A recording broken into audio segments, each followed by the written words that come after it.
Okay, so I wanted to show you the car that the 455 went into. And this is it. It's 1970 Buick Skylark, two-door post. Kind of a rare car. Not a lot of them were made. I kind of dig it. I bought it in the condition you see it in, except for the wheels and tires.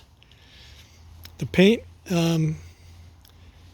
is in excellent condition. The interior is in excellent condition. I'll show you the interior here in a minute. I did change the wheels and tires. These are US Mag 17.7s in the front, 17.8s in the back, with Falcon rubber, 215/45s in the front, 245/45s in the rear. So yeah, like I said, it's a two-door post car. It did come with a 70 GS hood installed, which is pretty cool, I think. You can't find those very often in any condition, let alone in the condition this is in. But the guy I bought the car from in Wisconsin did a really nice job on the paint and kept the interior in excellent condition. I'll show you that right now.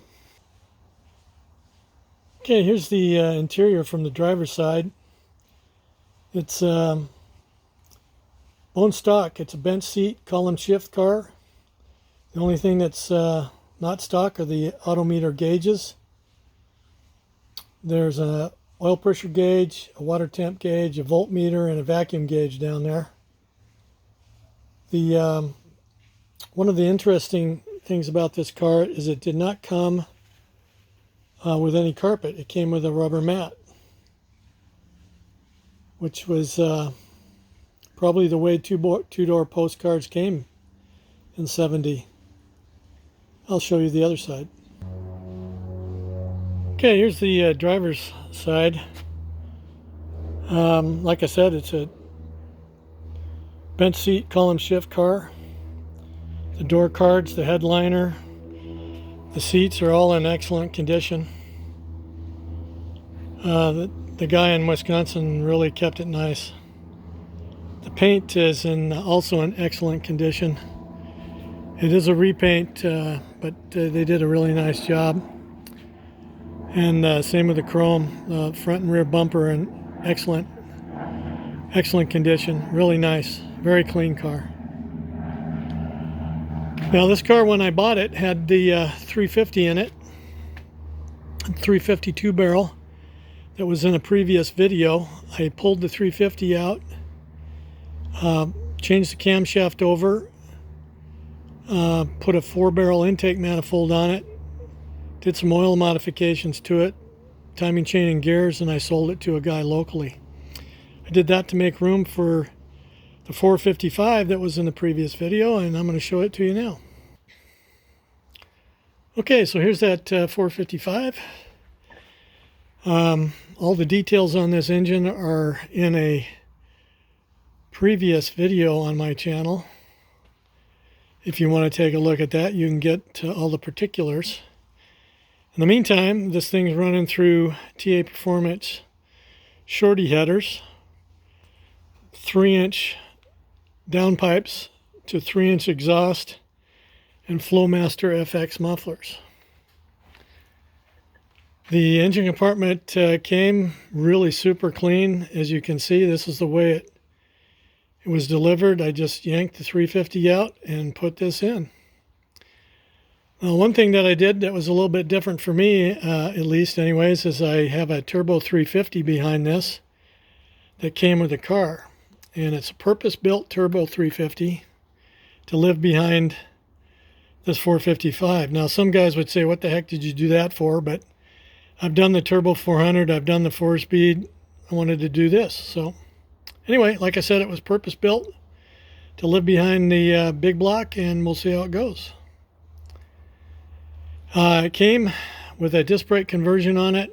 It's got disc brakes in the front and a power assist, as you can see, and drum brakes in the back, and the gentleman from Wisconsin did that. The radiator is a big block, stock big block unit.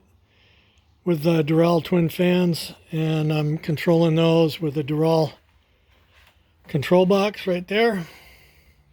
It's got a Summit Racing 1-wire 100 amp alternator to run the Mizzier water pump and the 2 fans.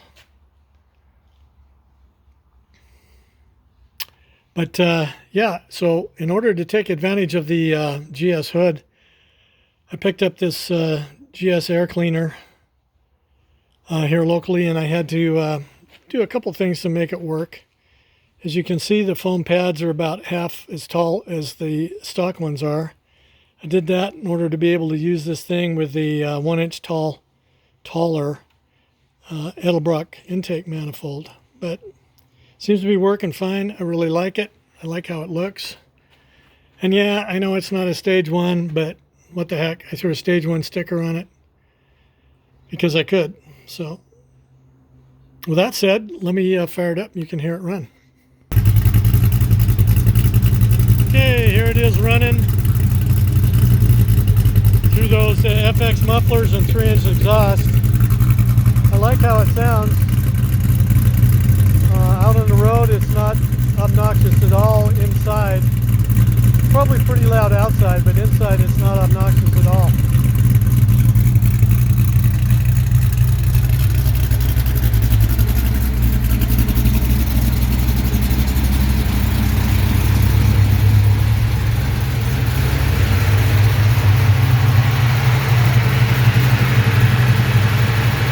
You can hear the fans running.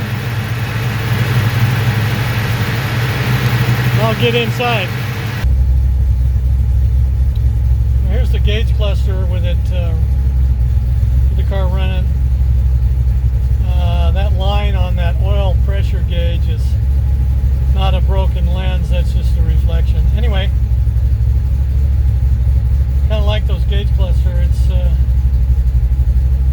tells me everything I need to know. And then the guy bought it from Wisconsin. He installed the tack in the location that the factory clock normally would have been, and yeah, it's kind of cool. Yeah, let me close the door here. So there's the door closed with the windows down, so it's not too loud.